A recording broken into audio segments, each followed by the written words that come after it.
Базаркоргон районунун Каражыгач айылында Жалгыз Осмонов атындагы орто мектеп авариялык абалда болгондуктан учурда башталгыч класстын 60 окуучусу айылдагы бир тургундун 4 бөлмөлүү үйүнө көчүрүлгөн. Ал эми калган 60 бала эски мектептин залына киргизилген. Эски билим уяда окуу кооптуу, анткени 7 жылдан бери авариялык абалга кептелип, эскилиги жеткен дубалдар улам көчүп турат. Андан калса шыптан сууда тамат.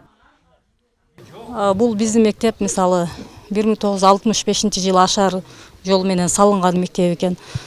Анан авариялык 2014 жылы 15 февралда МЧС тарабынан авариялык корутундусу чыгарылган.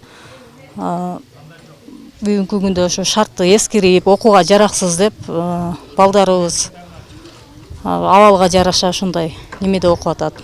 Ылдый жакта үй мектебинде окуп атат азырынчачы. Ошол Баратов Абдулла акенин үйүн ошол өкмөт тарабынан келишим аркылуу бизге уруксат берип, биз 15 сентябрда окууну ошол жерден баштадык. Ал эми жогорку класстын окуучулары авариялык абалдагы мектептин актовый залына көчүрүлдү. Бөлмө жетпей, залды да 2 класска бөлүшкөн. Мектеп толугу менен авариялык абалда. Ага 7 жыл мурун окууга мүмкүн эмес деген өзгөчө кырдаалдар министрлигине корутунду чыккан. Өткөн окуу жылында каттуу жааган жаан кооптулукту дагы да күчөткөн. Тагыраагы мектеп урап кетүү коркунучунда. Окуучулар кирбөө үчүн учурда мектеп зым тосмо менен тосулган.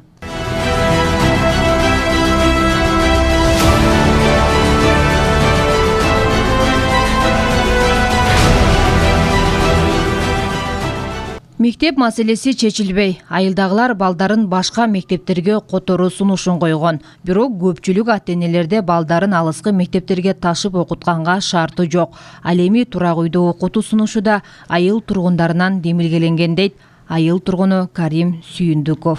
Ата-энелер тарабынан өзүбүз каражатыбыз менен эме кылып туруп бөлө турган бөлүп ремонттодук. Жөмү башка окуйсун десе анан кийин ата-эне өзүбүз шарт түзөлү деп шарт түздүк да айылга ошо окуучуларга биз келечекке биз өзүбүз үчүн түзгөнүбүз жок, келечек балдар үчүн түздүк ошону. Район борборунан 35 чакырым алыс аралыкта жайгашкан Каражыгач айылында 342 кожолук, тагыраагы 2200гө чукул адам жашайт. Мектептин көйгөйүн айтып, апрель айында ата-энелер менен мугалимдер жамааты облус башчысына да кайрылган. Кайрылгандан бери президенттин өкүлү областык курулуш башкармасына областык билим берүүчүлүк борборуна тапшырмалар берди деп.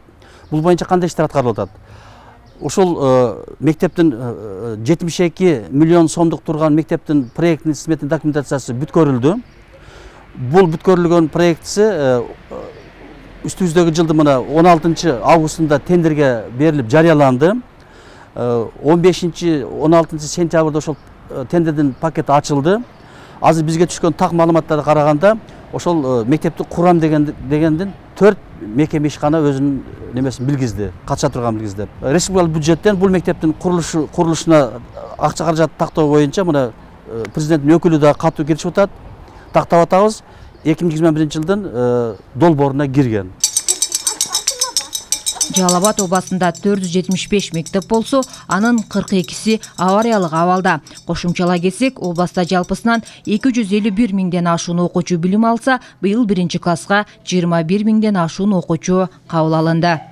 Диана Райымжанова, Буркан Бекматов, Базаркоргон району.